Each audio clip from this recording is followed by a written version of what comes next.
Okay, today we are going to talk about the seasons. Now, there are four seasons, and they are winter, spring, summer, and fall. And we're going to talk in detail, which means we're going to find out a lot about all those seasons in the next few weeks. But today it's just going to be a little overview. So, what we're going to talk about today is how God created the earth, and the earth is tilted. Okay, it's when something's tilted, it's not straight up. Okay, so the earth is tilted, and it gets different amounts of sun. So if you see this, you'll see that here's the sun and here's the earth. Now, there aren't four earths. They're doing this so that you can see this is what it looks like in summer.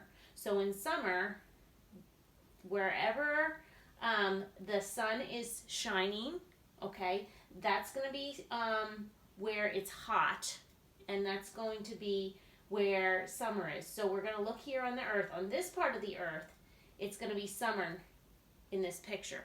What happens to the back part, to the other side of the earth? Well, it's not going to be summer then. The other side would actually probably be winter and would be colder. Okay? Now, as it moves, it tilts, and then also it revolves around the sun. Okay, so we have the earth constantly moving, and that's how we have the different seasons.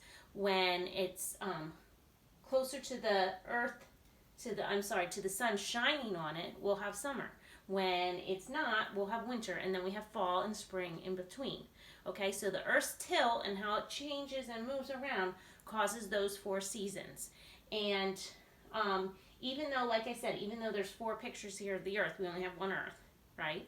But as it's moving around, that's what changes, okay?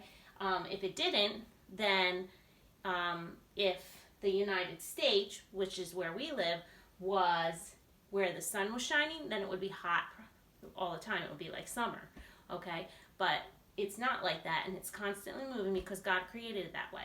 So that makes these four things: winter, summer, spring, and fall. Like I said, we're going to learn more about these, but we're just going to go over them for a minute. We know that winter is cold. Sometimes it snows. You can do things outside, but you would wear wintry clothes, okay? Summer, it's hot. You might ride your bike, go outside and play, go to the beach, things like that. Spring, a lot of times it's rainy in spring. You can pick flowers in the springtime and play outside. It's not real hot, not real cold usually. And then in the fall, we know that the leaves change colors. The leaves fall down. We can rake up the leaves and things like that. Okay? So today you're going to have Hopscotch doing four different things. And you're going to have to match up the pictures. What he would do in the winter, what he would do in the summer, and things like that on your paper today for cut and glue. And I'll send you another video and explain to you what you need to do. But it's pretty cool how God created the earth. He created the sun, and he made the earth move so that sometimes we have summer, and sometimes we have fall, sometimes we have spring, and sometimes we have winter. And how the earth moves affects all four of those seasons.